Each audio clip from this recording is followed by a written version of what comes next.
السلام علیکم جی بھائیوں اور بہنوں، میں ہوں آپ کا اپنا عظیم اور یہ ہے عظیم کی دیسی رسوئی۔ آج ہم بنا رہے ہیں ہائے یارو، یہ کام ہے یا سزا؟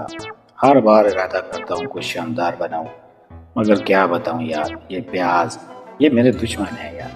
لگتا ہے کہ کچن نہیں کوئی بالی ووڈ کا ڈرامہ چل رہا ہے۔ آنسو سسکی اور سب سے بڑا مسئلہ پیاز کا بدلہ۔ آپ کو لگتا ہے نا یہ سب کتنا آسان ہے؟ غلط ہے، یہ کوکنگ نہیں ہے بھائی، یہ طاقت کا امتحان ہے۔ ذرا یہ مسالہ کوٹ کر تو دیکھو، مجھے شک ہے کہ میں شیف نہیں یا کوئی پہلوان ہوں۔ اتنی محنت کے بعد مجھے تو ایسا محسوس ہوتا ہے جیسے میں کسی پہاڑ کی چوٹی سے نیچے آیا ہوں، اور یہ ساری چیزیں دھونا کاٹنا، میری تو کمر ٹوٹ گئی ہے یار۔ کڑھائی میں تیل اور پھر یہ بنائی کا ٹارچر، اسے بھونو، اتنا بھونو کہ آپ کے بازو ہار مان لیں، اتنا بھونو کہ آپ کا ضمیر کہے بس عظیم اب بس کر دو۔ سچ بتاؤں تو جب بھی میں یہ دم والی یا بنائی والی چیزیں بناتا ہوں تو میرے دل سے ایک ہی آواز نکلتی ہے، چھوڑ دو یہ بہت مشکل کام ہے۔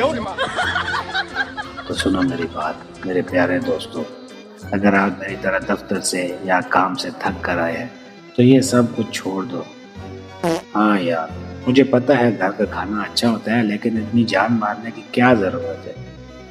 اگر آپ کو یہ میری ڈش اچھی لگ رہی ہے نا تو تھوڑا شرماتے ہوئے برائے مہربانی اپنے قریبی ہوٹل میں جاؤ، پیسے دو اور اس غریب شیف کی محنت کا کھانا کھا لو۔ یار پیسے بچاؤ، وقت بچاؤ اور سب سے ضروری اپنی ہڈیاں بچاؤ۔ میں تو تھک ہار چکا ہوں۔ خیر، جب اتنی محنت کاری نہیں ہے تو تھوڑی سی تعریف تو بنتی ہے۔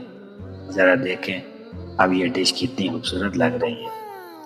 رکیں، میں نے ابھی ہوٹل جانے کی بات کی تھی نا۔ اب جب اتنی اچھی بن گئی ہے تو یہ صرف میرا ہے، میں کسی کو نہیں دوں گا۔ اپنی محنت کا پھل تو عظیم ہی کھائے گا۔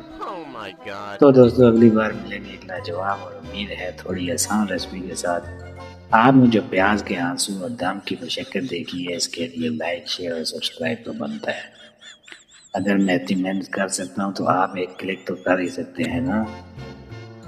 تب تک کے لیے زندگی دیسی رسائی کو خدا حافظ، اور ہاں ہوٹل جانا مت بھولنا ہے۔ Bye bye.